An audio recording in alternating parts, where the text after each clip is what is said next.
This is Patrick McCarthy reporting from Tri-Cities Community Television. We're in our Lee Square studios in the downtown Port Coquitlam. Today we have a very special guest. We have a two-time Olympian rower, Krista Guloien, is here in our studios.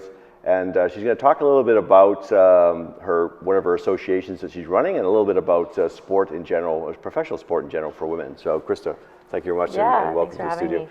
So the last time we met was, or you met our crew actually, was at the Poco Grand Prix. Yeah. And you had your little booth there, and you were talking about your association for fast and female. So can you tell us a little bit, or the audience a little bit about that and what that is all about? Yeah. So during BC Super Week, we had an event right here in Lee Square. Actually, we had a group of young girls come and meet myself and a bunch of different athletes, other athletes and ambassadors for fast and female. And we ran an event called the Champ Chat, which is partnered with the Dairy Farmers of Canada. And we run an event for young girls to learn about different athletes, be inspired and empowered. We did a little exercise, a little workout in this room. And then we went out and we watched the Poco Grand Prix. So it was really exciting because the girls got to see firsthand female athletes going around and around the community here on their bikes. And I think, as yourself, you're an Olympian, so you're very conscious of athletes in general. But, we were talking earlier, it's very rare, I guess, for females as a fan to be watching professional female athletes in action. Yeah, I think we've made a lot of progress. We had the Women's World Cup here. Rugby Sevens was showcased leading up to the Olympics and at the Olympics, a local sport. We have, my sister was one of the cyclists racing at the Poco Grand Prix. And I remember back in the day when she started, there would be 5 women at the start line, and there was upwards of 20 to 50 at the start line here. So we've made the progress, but yeah, you don't see as much, we don't have as much exposure to female athletes at the high level until you get the Olympics, but then they only come every 2 to 4 years, depending on if you're summer, winter, or both. So yeah, that's lacking, and so we're trying to give young girls someone to look up to, female role models in sport to kind of pave the way and show them how awesome the sport life can be. Well, let's do it. And I guess, kudos to the women. I mean, in the last Summer Olympics, it was the first, dozen or so medals were led by the sort of female contingent. So I guess what was your thought when you saw that happening? Well, I was watching the Rio Games like it was my job. And I was like, people were joking and saying that the medal postings they saw on my Facebook first, because I was just so into it. It was so exciting to see all of our female athletes performing at such a high level. And one of the things that dawned on me as the game started was this is the place that we get to see women in sport. It's really showcased, and the stories were just pouring in, and the medals, and it was just awesome.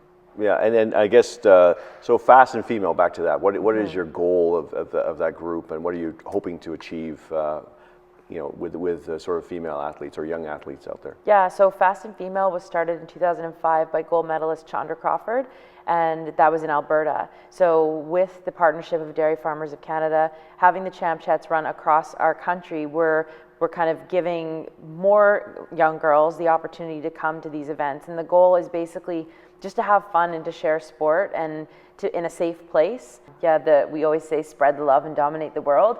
It really is about having fun. It's not about having to come in as an athlete. It's about coming in and just learning about other people's stories and walking away and maybe deciding to try a sport, a new sport, any of the above, really. Yeah, and I guess also too, like sometimes you come from Port Moody, and we were talking about rowing, and then we were laughing. Where do you row in Port Moody? But obviously, we have all these facilities and amenities being developed. So there's a lot of opportunity from traditional sports for female athletes. Yeah. Because you're talking mountain biking and rowing, which is it's common, but it's not that common like soccer or anything like that. And then we have a really fit community. There's a lot of different sports and different exercises that you can do right here. And we joked because the Port Moody Inlet is where I learned how to row. And I didn't start rowing until I was 21. And it was right there the whole time I was growing up. Maybe I could have started earlier. Maybe I could have gone to Athens as well. So yeah, I think getting the exposure, and like I was saying to you as well, meeting someone that's from a community that you're from. So a little girl meeting Krista from Port Moody who rowed suddenly ignites the possibility that they could do something like I did. And I think that that's so cool. And then what are some of the stats around female athletes, young athletes who drop out early? Is it sort of the same as boys, or is it different? I think the biggest stat that kind of gives you the idea of what's going on is the 6 times more that girls within the age range of 8 to 18 are dropping out of sport 6 times more than young boys. They're losing sport during those developmental years, and it's not anyone's guess necessarily, but there are multiple reasons for why that would be happening. And one of the things we're trying to do is ignite it back up by giving the role models. I think that that's super important to have real life people to look up to, whether it's your parents, which for me it was my dad when he started mountain biking in his 30s.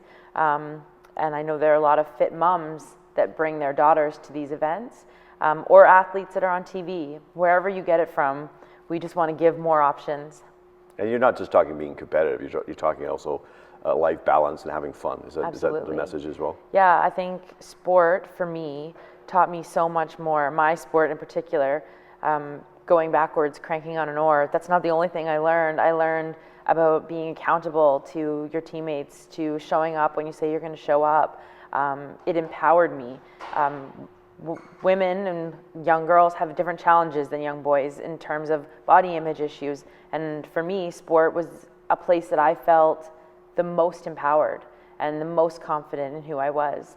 And so I want to share that with young girls so they can learn that lesson as well, and many more. So, and where can parents out there or young girls who want to participate in your program, like where would they go for that? Yeah, so fastandfemale.com is our website, and that has everything from upcoming events to places for sport organizations. So if you have a sport team and you want to be involved as a sport champion, you can get involved as a team with Fast and Female, or a community. And yeah, we have all the information on there for female athletes to become ambassadors as well. So there's just a whole slew of information. We're also on Facebook, Twitter, Instagram, all the above. Yeah. So who's the better athlete, you or your sister, when it comes to mountain biking? Oh, my sister. Okay, just want to be sure. And then the last question is, like, who are your sort of female mentors when you look at from sports perspective? Marnie McBean, Silken. I wrote a book after transitioning from sport beyond when I retired, and both of those two phenomenal athletes wrote testimonials for my book, so that was really exciting. And they were in and out of my athletic career throughout, making appearances, speaking to us. And then kind of aligning with what I'm talking about with Fast and Female, my teammates, the women that I raced in the women's 8 with, so there was 8 of us plus our coxswain, so 9. Those 9 women were huge support for me, and I looked to them for strength. And we didn't all fill the same role, and we didn't all do the same thing within the boat. We all had niches and different strengths, and so that was the most powerful group of people I've ever been aligned with. And I joked, I literally think we could have ran the world if we were challenged with that. Like, it was a pretty awesome group of people, and thinking back to London, that was just really, really special to win a silver medal with them. And then your book, you just kind of dropped that, but I mean, what's it all about, and where can we sort of find that?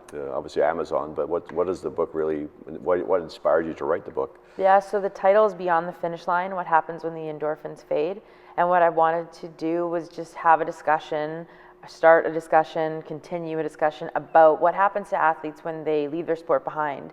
I was talking to Kendra Pomfret, who is a 1,500 meter runner, and she said sport is like brushing your teeth.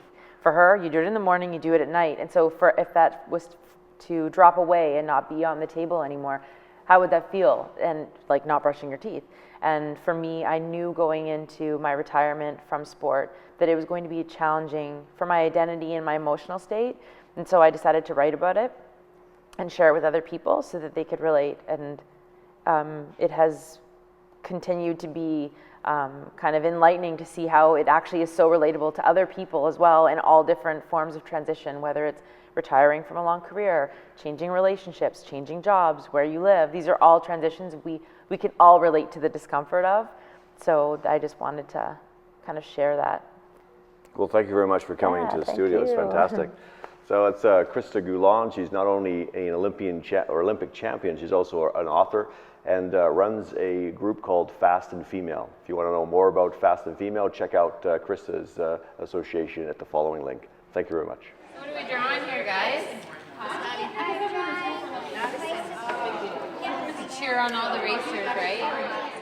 So I guess They were proud of you.